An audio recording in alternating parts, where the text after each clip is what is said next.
Hello, everyone. I'm David Brantley, founder of Neoscientism, a new belief system for scientists, engineers, technocrats, technicians, laborers, tradesmen. Neoscientism is about assessing empirical reality, getting rid of bullshit, getting rid of pseudoscience, getting rid of academic rot, just focusing on what we know to be true, what we know to be scientifically accurate, what we know to be empirical reality. Now, I made a COVID-19 video to let everybody know how to prepare and what to do. Stay inside. And I predicted in the first COVID-19 video that around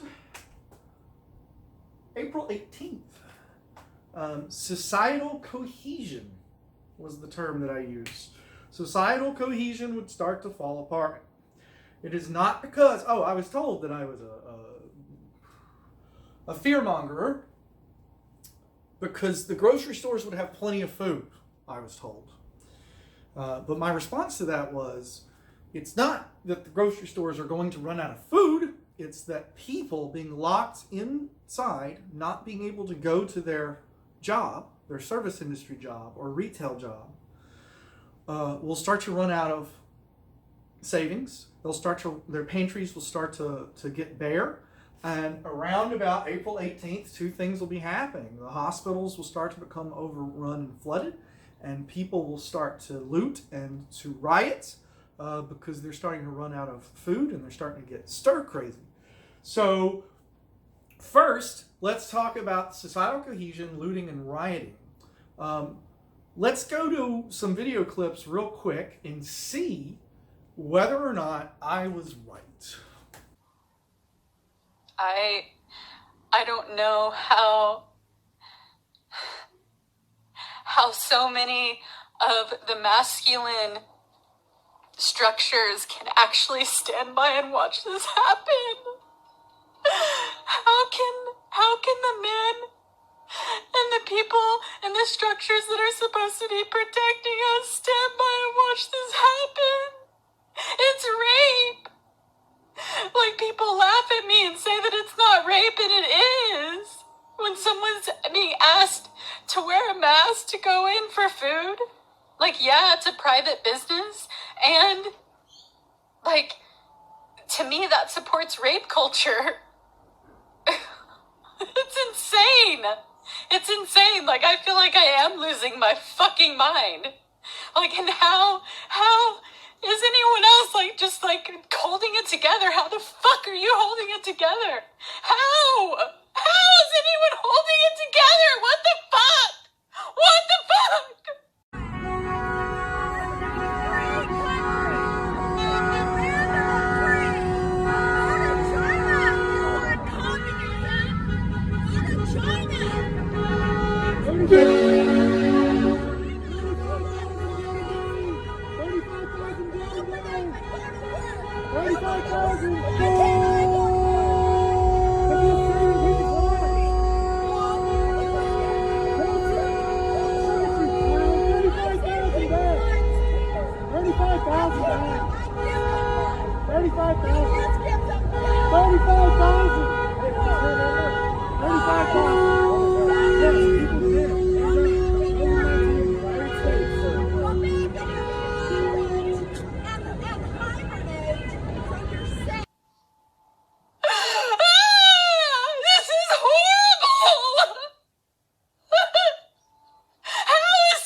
Together and I can't anymore. This is crazy. This is fucking crazy. And all I can think about is I want to feel someone's skin on mine. I want to feel a strong body next to me. I want to feel protected through this, and I don't feel protected, not by me. I want to feel the men. I want to feel the men here. Where are the fucking men? Honking horns, revving engines. God bless America. Protesters by the hundreds gathering in front of the Capitol. Hundreds more motoring by on Lincoln Street, waving flags, using megaphones. We don't need this. This is freedom. We're all here together. demanding that Governor Jared Polis end the stay-at-home order by May 1st. A great outcry from the people to show that we're tired of the that government is putting us through, that we're borderline tyranny. I like to see the Constitution be restored and let us all go back to work and enjoy our restaurants. And if you're not comfortable with that, then you can make the choice to stay home, and there's nothing wrong with that. Standing by and wearing masks and letting this happen?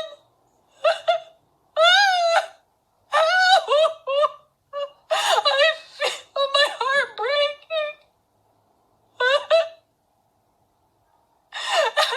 How can we keep watching this and scrolling on Facebook? I can't keep pretending. I can't keep pretending. Well, look at that. No social distancing happening here. In fact, this group of people in Huntington Beach right now is protesting the stay-at-home orders. Organizers also held a demonstration this morning and said they want to, quote, claim our lives back, and that they believe the nation is being lied to. Huntington Beach police are monitoring the situation, but so far we have not seen any arrests. Friend today, a guy friend, he was wearing a mask and I wasn't willing to wear a mask, and the security guards came up and they're like wearing masks, and it was so fucking scary. It was scary. It was scary. The people in the hospitals that pull babies out wearing masks. Not even blinking, and I just manhandling the bodies. Manhandling, we're all being manhandled right now, and we have been for a long time. None of us are okay. As many draped themselves in the flag. Others waved flags from the roofs of their vehicles. There were boat trailers and business vehicles. The drone video from the Conservative Coalition, which organized this rally, shows a traffic jam like few here have seen at the Capitol. Organizer Matt Seeley wanted the governor to know, this is government overreach on steroids, and we've got to get back to just following the Bill of Rights, and people need to understand that an executive order is not the law.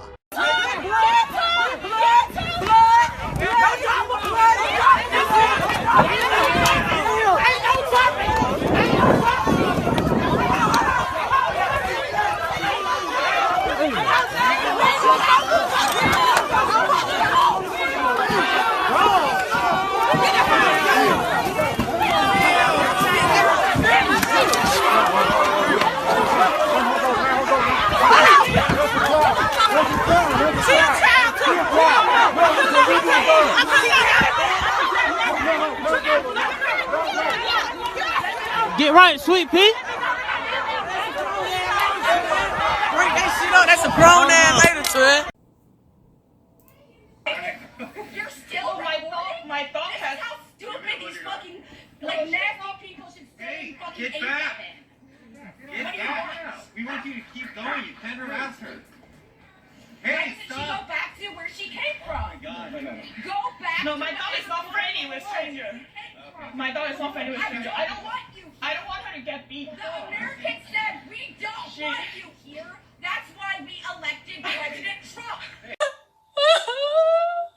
This hurts. It's scary, y'all. No, this is not okay.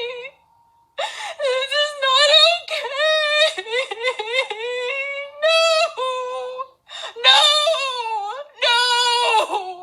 People laugh at me because I say that it's rape when people are asked to wear masks to save lives. It is.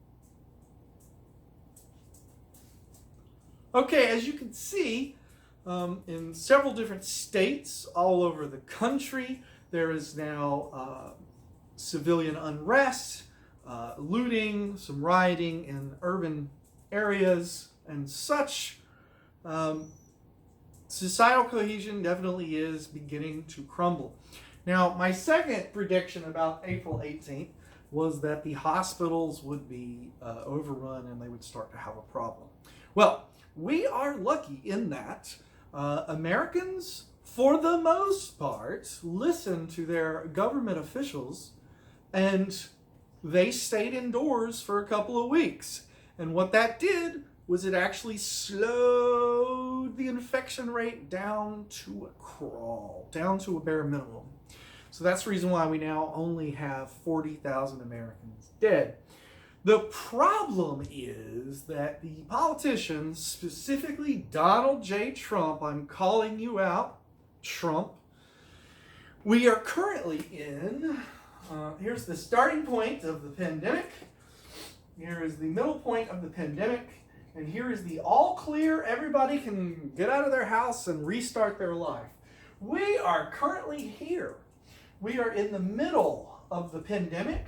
We are currently at a peak, at a height, and that peak was set with everybody being indoors, not going to work. So, with Donald Trump saying in the middle of a pandemic that it is okay to go to work, the infection rates will take off from there and start to go up instead of down.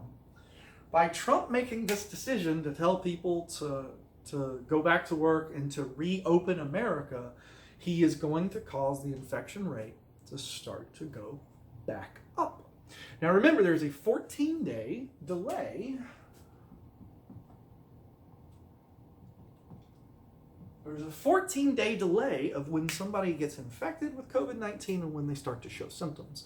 So what is going to happen is people are going to start going out because Trump told them to, and they're going to be out for 2 weeks, and then they're all going to start getting symptoms at the same time. So now we solved the hospital overrun problem earlier when we told everybody to go indoors. And because everybody is antsy to go out and Trump is telling them that they can go out, we have now made the situation worse, and we've come full circle, and now there is a possibility in the future, yet again, that the hospitals could potentially be overrun. This is a serious issue. This is not something that should be taken lightly. This is something that is taken lightly by non-intelligent people. The worst of this is apparently still yet to come. The majority of people in America have not been infected yet. That's what people need to realize. So when people start talking about reopening and going back out and going to work, that means that, roughly 300 million Americans that are not infected are now going to potentially get infected over the next coming months. So the worst is still yet to come. The virus has not gone anywhere. It has not gone away. It is still out there. It is still a threat. It is stalking you and your family right now. Please take it seriously. Do not be unintelligent. Do not go out and get a Darwin Award just because you think it gives you moxie. It doesn't make you cool. It doesn't make you tough. It doesn't make you brave. It makes you stupid. Just stupid. Human stupidity is a threat to humanity, and this is why Neoscientism needs to engage in educational media, and I hope to give more information about that in the coming future. We're going to start to create media for the purpose of educating civilian populations when it comes to issues of science, because this entire COVID-19 pandemic has proven, absolutely proven, that the human race is mostly compiled of stupid people. And then there's just a very small amount of smart people. And what people need to realize is that stupid people make up the vast majority of society, and there are a very small number, a small percentage of smart people. And what the stupid people do not understand is that the smart people are needed in order for them to survive and to flourish and to have factories and industries and food production science and vaccines. I mean, how many people watching this right now, if I told you to go into a lab and make a vaccine for COVID-19, how far into the lab would you get before you realize you don't know what you're doing? Now, I'm sure there's probably, a certain percentage of you that is watching this, and I hope that there are doctors and engineers and physicians watching my Neoscientism videos, because they are very important. But there's going to be a vast majority of people that don't know anything about manufacturing vaccines. They don't know anything about food production science. They don't know anything about making a train or laying down train tracks. They don't know how to build the power grid or a hydroelectric power. They don't know how to... What people need to realize is to go out in nature and search for new antibiotics. They don't know any of this stuff. They are stupid, simple people. They want to live simple lives. They want to have a job where they're told what to do. They want to come home and watch cable news where they are told what to do. And then they want to go to sleep and start the cycle over again tomorrow. They want to have simple lives. They don't want to make many decisions for themselves. They just want to be told what to do. And so when Trump starts opening his stupid mouth and saying, hey, the scientists and doctors had it overblown and they were wrong. It's not as bad as they said it was going to be. When Trump says that, the stupid people come out of their homes into society. That's a home. That's a house. They come out of their homes, they go into society, and then it's like a zombie invasion. They're all potential carriers of a deadly disease. So, once again, I'm going to double down and I'm going to say COVID-19 is absolutely a big deal. We are still in the middle point of this pandemic. So if you're thinking about leaving your home and going out, don't! Stay inside your homes, protect yourself, protect your family. Be a smart person. Don't be a stupid person. Thank you. I'm David Brantley. I'm founder of Neoscientism. Anybody, almost anybody, is welcome to join Neoscientism. There are some exceptions. I'm going to start making videos about that soon. Anyway, love you guys. I hope you're staying safe with your family. Thank you for watching. Remember, we are a family. Neoscientism is a family. We love each other, okay? If there's anything you need from me, send me a message. I'll get back to you and I'll let you know what I can do. Anyway, stay inside, stay safe. Oh, and because we're in the middle of this pandemic, that's the good thing. The good thing is it's potentially halfway over. We've probably just got a couple more months to go. And then most of the people on planet Earth will be infected. All right, thank you for watching. Oh, one last thing, you guys. I said math does not lie in the original video. 2 to 3... That's the weirdest 3 I've ever made. 2 to 3,000. It's a weird 3, man. 2 to 3,000 dead per day. We have hit that rate. Math never lies. I was right about that also. Once again, Neoscientism is not about me saying that I'm right. Neoscientism is about me teaching you how you can assess empirical reality and you can make these predictions for yourself. It is actually quite easy to predict the future when you have a proper data set to interpret or extrapolate